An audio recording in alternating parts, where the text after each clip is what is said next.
Al cierre de la semana pasada nos volvió a sorprender un incendio en el puerto de Montevideo de un buque en la madrugada, un buque coreano pesquero, donde 4 de los tripulantes resultaron con heridas bastante severas y el resto de la tripulación tuvo que ser evacuada. No es un episodio nuevo para lo que es la realidad del puerto de Montevideo. Se han dado unos cuantos casos, se habla de 8 en el último año de incendios justamente de barcos allí. Estamos recibiendo hoy a 2 dirigentes del SUTMA, Sindicato de Marineros de Pescadores, aquí uruguayos trabajadores. Carlos Vega, gracias por acompañarnos, y también está con nosotros Darcy Padilla, gracias por estar también con nosotros. Carlos, ¿por qué se dan estos incendios allí en el puerto de Montevideo? ¿Con qué se han encontrado ustedes, por lo menos, que hay detrás de esos episodios? Sí, hay muchas cosas.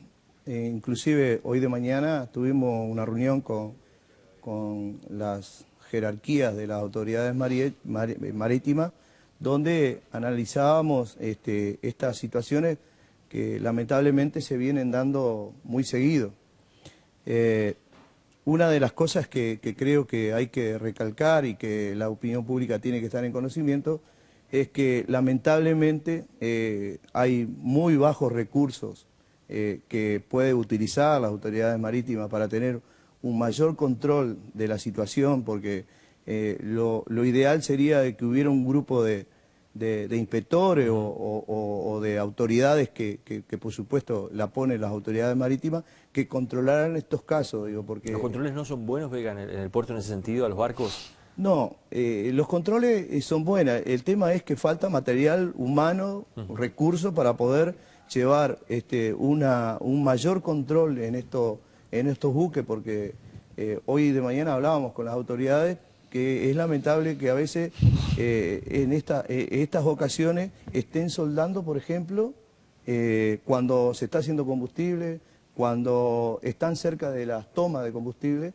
que cualquier chispita lleva a esta situación. Pero yo creo que uno de los casos que también se da, porque no solamente en los barcos extranjeros, sino que también nosotros hemos sufrido, en este año tuvimos el incendio del buque pesquero San Genaro, donde también ahí falta recurso humano para controlar de que las baterías estaban en un lugar que no tienen que ir, que los bomboritos no estaban en el lugar correspondiente, que algunos estaban fuera con fecha de vencimiento. Entonces, claro, llevó a que el siniestro hubiera sido peor si los compañeros no trabajaran en la modalidad de pareja, porque los compañeros de San Genaro emigraron para el Mandrake, que fue el que los salvó. Pero estas cosas se dan porque lamentablemente faltan recursos para tener un mayor control de estas situaciones. Darcy, contanos un poco qué tipo de empresas son estas, porque siempre escuchamos, por ejemplo, en los incendios que se han dado en el puerto, que hay tripulación de varias nacionalidades diferentes y son por lo general buques coreanos. ¿Cuántos buques de estas características hay operando hoy acá en el puerto de Montevideo?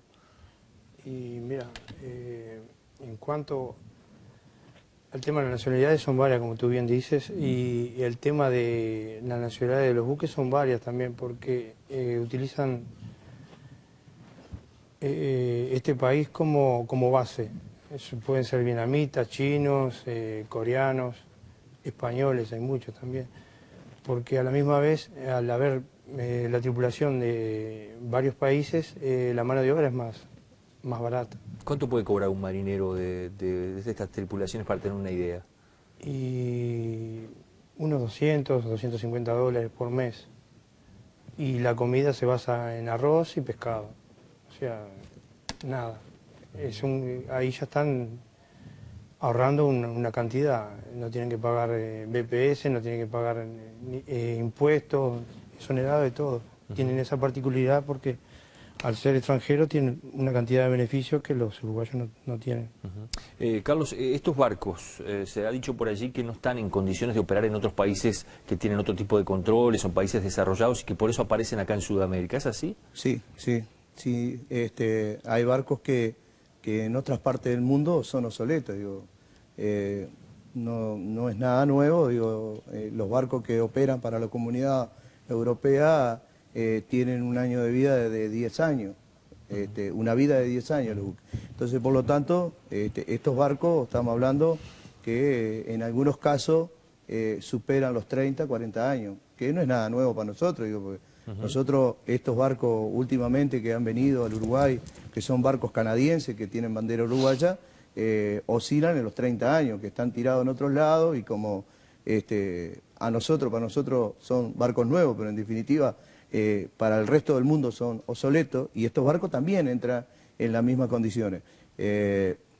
Lo que usted hacía la pregunta del compañero recién, el tema es que lamentablemente estos barcos son de bandera coreana y el comando es coreano, pero el resto son todos filipinos, malayos, entonces claro, con un costo menor, oscila en los $300 mensuales. No pescan todo el año además, ¿cuántos meses están embarcados? No, estos barcos, hay barcos que operan entre 5 meses, 6 meses en el agua. Operan todo el año. ¿Esas tripulaciones cómo vienen acá? ¿Las traen? Porque esos barcos quedan aquí anclados en Montevideo el resto del año.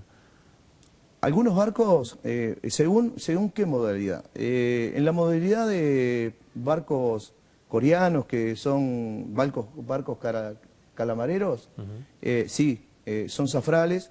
La zafra se da de diciembre a agosto y después, claro, quedan concentrados acá y quedan fondeados en el puerto de Montevideo. La mayoría de estos barcos estaban en Brasil, los calamareros, pero las condiciones, las exigencias brasileñas optaron porque estos barcos, gran parte de estos barcos no respondían a la exigencia de Brasil, entonces por lo tanto vinieron al puerto de Montevideo. Y por supuesto que nuestros vecinos, Argentina también, esta clase de barcos no entran. Entonces, claro, el puerto nuestro geográficamente es uno de los mejores puertos en el aparato logístico porque se traza un rumbo y entonces geográficamente el puerto de Montevideo es recalada no solamente los barcos coreanos, pero acá se diferencian dos cosas. Porque imagínense que acá no solamente entran los barcos coreanos, los barcos españoles, nosotros entendemos que al año y que trabajan operativamente hace 20 años en el puerto de Montevideo, los españoles andan alrededor de 70 barcos. ¿Alguna vez usted sintió de que un barco español se prendiera fuego? No, porque las exigencias son distintas, las exigencias de los armadores son distintas. Entonces, el tema es que a veces estos barcos son coreanos, pero a veces tienen bandera de conveniencia. Para ir cerrando, ¿qué pasa con una tripulación como esta, después de un incendio como el que sucedió? ¿Y qué pueden hacer ustedes como gremio de trabajadores, pero de Uruguay, en esas situaciones, ¿no? ¿Qué es lo que pasa con esa gente después de un incendio donde el barco queda inservible?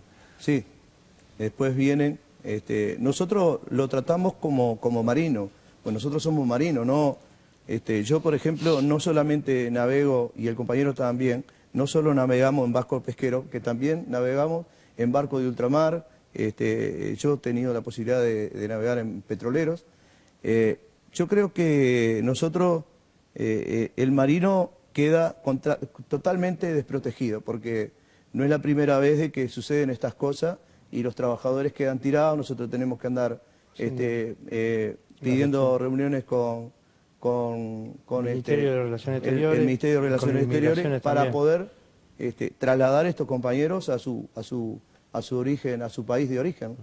¿Qué solución puede tener esto, si es que la tiene, o qué están pidiendo ustedes como gremio ante estas situaciones que estamos viendo? Nosotros en varias oportunidades hemos tenido reuniones con el director de Marina Mercante, en el cual le pedíamos que los puestos de estos barcos que están anclados en el muelle fueran marineros uruguayos. O sea, que hubiera una guardia a bordo de un personal más idóneo, ¿no? En vista de que los mismos marineros coreanos, vietnamitas, malayos o de la índole que sean, no están capacitados como para cuidar un barco. Y como bien dice el compañero, a la noche beben, salen, descuidan sus guardias y el barco queda, como quien dice, a la deriva. Por eso uno puede pensar, Vega, de que puede haber intencionalidad de repente en algún incendio por el tema de los seguros, también se maneja a veces eso, pero en este caso, bueno, estaba toda la tripulación arriba del barco incluso gente que terminó gravemente herida, no parece ser el caso, ¿no? No, imagínese, el barco que se incendió anteriormente, que hasta se fondeó, que después lo tuvieron que sacar, un barco que recién había salido de dique. Es imposible pensar de que se prenda fuego para cobrar un seguro cuando el barco recién sale de dique. Y en esta circunstancia también, ¿por qué? Porque el barco iba a entrar a dique. O sea que iba a ser reparado. Iba a ser reparado, iba a subir a dique. Ahora, cuando usted pregunta cuál es la solución, yo creo que la solución pasa porque las autoridades marítimas tienen que tener más recursos para poder tratar de evitar. Hoy estamos hablando de que se prendió fuego. Lo que creo que lo que tenemos que estar hablando es cómo nosotros, porque acá tenemos responsabilidades compartidas, nosotros como gremio, el gobierno, las autoridades, las empresas, de que no estemos padeciendo una desgracia en el futuro, porque estas cosas tienen solución, pero la solución pasa porque quien determina y quién son las autoridades marítimas tienen que tener recursos para poder actuar en los casos que se merece que tiene que actuar. Gracias por haber venido, No, gracias por habernos acompañado. Nosotros vamos cerrando por aquí Poder Pensar. Nos reencontramos ya la próxima semana con más temas de actualidad aquí en Canal 20.